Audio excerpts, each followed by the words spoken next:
Imagine this, you're the leader of the opposition, and there's a federal election creeping up fast. The government's been fumbling, cost of living is through the roof, and people are looking for answers. It should be the perfect moment to swoop in and prove you're the better choice, right? But instead of fronting up with a clear plan, Peter Dutton's playing it safe, sitting on policies like a chook guarding its eggs, hoping to hatch them last minute. Sky News political editor Andrew Clennell reckons that's a big mistake. He's come out swinging, saying the opposition isn't doing enough to prove they are legitimate alternative government. And fair dinkum, if they want to win, they need to step up. Now, before we get into the nitty-gritty, do us a favor, smash that like button, subscribe if you're new here, and drop a comment below. Do you reckon Dutton's got what it takes to pull off an election upset? Or is he just another poller playing it too safe? Oh, and if you're fed up with political waffle, grab our Albo Says Relax t-shirt, only $23 for the next 48 hours. Links in the description. Alright, let's rip into it. Clennell's taken aim at the coalition's approach, or lack thereof, when it comes to policy announcements. Instead of making big, bold moves and holding press conferences, their plans are apparently getting leaked. That's right, instead of fronting up to the cameras, they are letting journalists dig up details and drip-feed them to the public. Not exactly a power move, is it? We've seen a flurry of leaks over the past few days, talk of a referendum on dual citizenship, a beefed-up defense budget, and even student caps. But here's the kicker, none of these were properly announced. It's like they are throwing breadcrumbs and hoping voters will piece together the loaf. Now, Dutton's strategy, according to Clennell, is to hold off on big policy reveals until the last minute. He reckons voters have short attention spans and will disengage if things are rolled out too early. But here's the thing, if you keep hammering a message, people remember it. That's exactly what successful campaigns do. You don't just chuck an idea out there once and hope it sticks.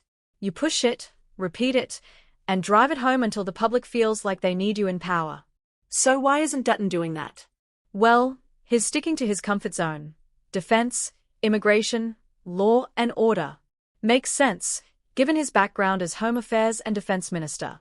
But here's the real test, economic policy. People aren't just worried about border security or military spending. They are struggling with rising grocery prices, skyrocketing rents, and wages that just don't cut it anymore. And so far, Dutton's been holding his cards way too close to his chest. The excuse? The coalition wants to wait for updated budget numbers before committing to anything big. But let's be real. The numbers aren't going to change drastically. They've got a pretty good idea of what's coming. So why the delay? Labor's been rolling out policies left, right, and center, some good, some absolute shockers. But at least they are out there, setting the agenda. And in a tight election, voters tend to stick with the devil they know. That's the risk Dutton's taking by keeping his plans under wraps. If people don't see a clear reason to switch sides, they won't. And let's not forget, Albanese hasn't exactly been a flawless leader. Between the cost of living crisis and a few awkward fumbles, this should be prime time for the opposition to take the lead. But instead, the momentum's swinging back to Labour. A few months ago, it looked like Dutton might have a real shot at taking the lodge. Now, the polls aren't looking as friendly. Clennell's take? If the coalition doesn't prove themselves soon, they won't just lose the election, they'll get steamrolled. At the moment, it's looking like Albanese could scrape through with a workable minority government, or maybe even the low 70s in seats.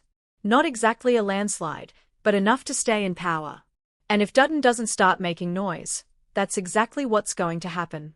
So, what's the play here? Dutton's got to stop hiding behind leaks and start leading from the front. Announce policies. Own them. Hammer them into the public's mind. If he doesn't, he might as well start prepping for another term in opposition. What do you reckon? Is Dutton playing it smart, or is he bottling it? Let us know in the comments below.